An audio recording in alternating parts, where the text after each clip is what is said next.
So the best way to kind of have a look at this is this little picture here on the lower right.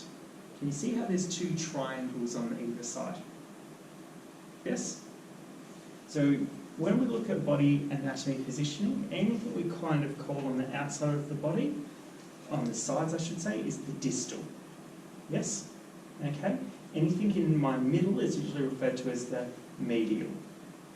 Anything on the front is referred to as anterior, and anything on the back of my head is referred to as posterior. So I'm going to refer to these triangles here as the distal triangles, because that's on the outer sides, yes?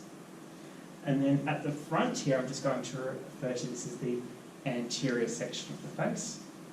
And the posterior section we don't really worry about too much because we don't expose that. You notice on most images we start at one corner of the spine, we move around and we finish off in the other corner of the spine, yes? Okay, so what we're going to have a look at now is we're going to have a look at how we get some of these images. So if you have anything in these areas here, these distal triangles, you're going to get secondary images. Does that make sense?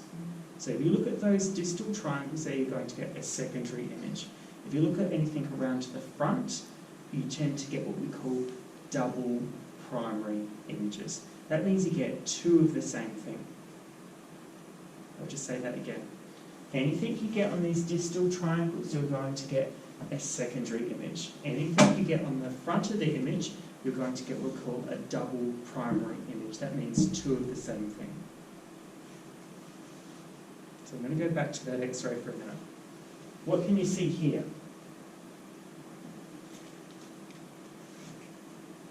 Hyoid bone. Okay, hyoid bone, a white thing there, okay? Now your hyoid bone is actually shaped like a U-shaped bone. And if any of you like watching crime shows on TV, you know that when people are strangled, that's a bone that's always broken. So they're doing autopsy and like, the hyoid bone's broken, the person was strangled. And you're like, oh yes, of course, yes. Okay, so what that means is this is a U-shaped bone. But what does it look like on this picture? There's two bones, isn't it? So that is a double primary image. Okay? Now, where is your hyoid bone located? You have a feel of your neck right here. Yep? Okay, so now let's have a look. So whereabouts is your hyoid bone? Is it in this area? No, it's here. Guess what? Your tongue comes up as a double primary image. Your soft palate comes up as a double primary image. Your hard palate comes up as a double primary image. So you have two of them, yeah? Whereas anything in the back, you're going to get these secondary images. That's why, for instance, we can get a ramus or earrings coming up like ghost images. So let's say this, patient's wearing a nose ring comes in. Do you think it's going to affect the X-ray hugely? No.